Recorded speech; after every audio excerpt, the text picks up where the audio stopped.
صرف اللہ تعالیٰ دیکھ رہا ہوگا، دنیا کا کوئی نہیں دیکھ رہا ہوگا، کوئی نہیں. تو یہ اللہ تعالیٰ کا ہمارے اوپر اتنا کرم ہے، تو ہمیں اللہ تعالیٰ سے محبت کرنی چاہیے کہ نہیں کرنی چاہیے؟ جی کرنی چاہیے نا.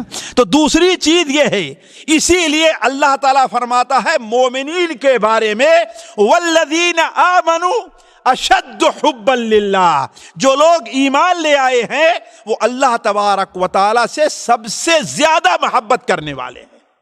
اتنی محبت کوئی اور کسی سے نہیں کرتا ہے.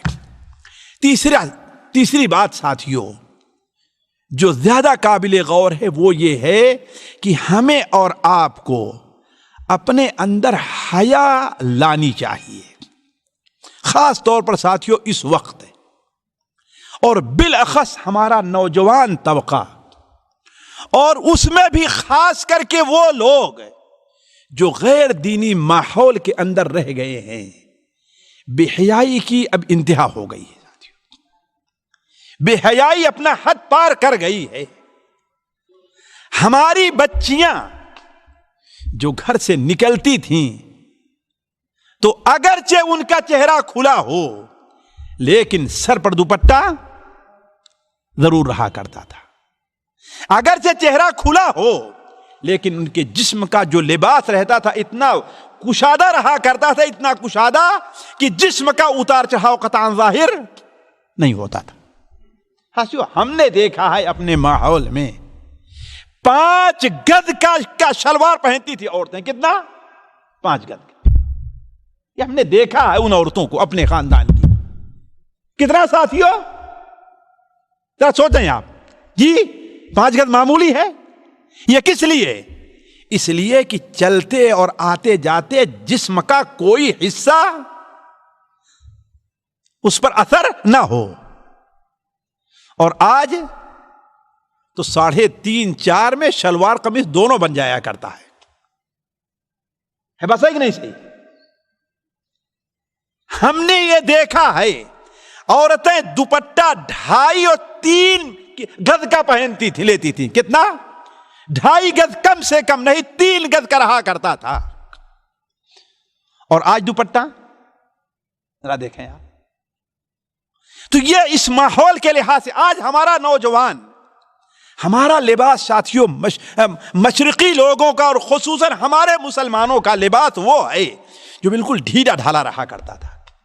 چاہے کرتا پائجامہ کی شکل میں ہے، شلوار قمیص کی شکل میں ہے، کسی بھی شکل میں ہے، وہ ڈھیلا ڈھالا. آج تو ہمارا نوجوان ایسا پینٹ پہنتا ہے کہ اس کے دونوں پیر ظاہر ہیں. اور بدقسمتی اور بے حیائی یہاں تک پہنچ چکی ہے کہ اتنا تنگ رہتا ہے کہ ذرا سا جھکتا ہے تو پیچھے کا حصہ، حتیٰ کہ وہ حصہ جہاں سے دونوں چوتڑ الگ ہوتے ہیں وہ حصہ نظر آنا شروع ہو جاتا ہے. غلط کہہ رہا ہوں میں، ہے کہ نہیں ہے؟ تو اس ماحول میں ضروری یہ ہے کہ ہم اور آپ اپنے اندر حیا، اللہ تعالیٰ حیا کو پسند کرتا ہے ساتھیوں.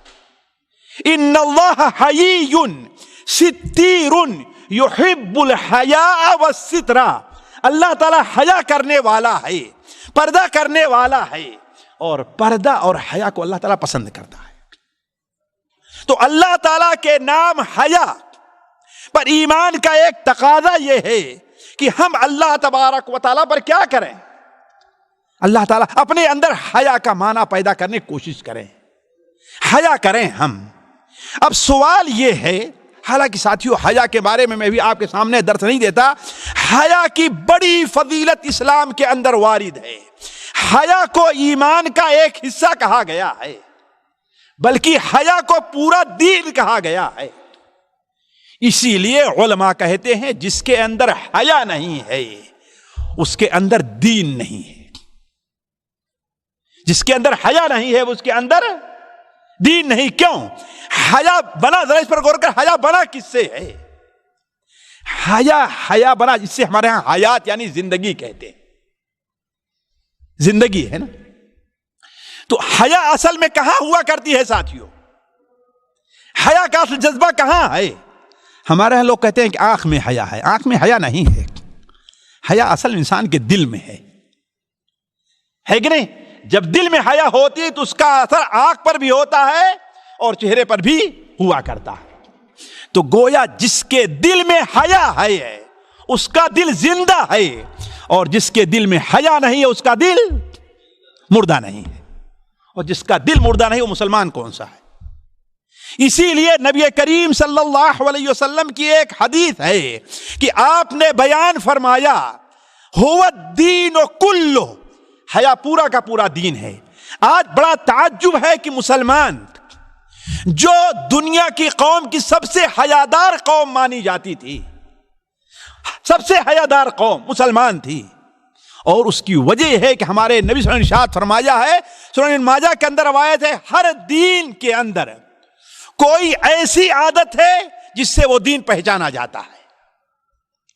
جیسے نصرانیت ہے، ان میں کیا لوگوں پر رحم کرنا، لوگوں کے اوپر شفقت اور مہربانی کرنا۔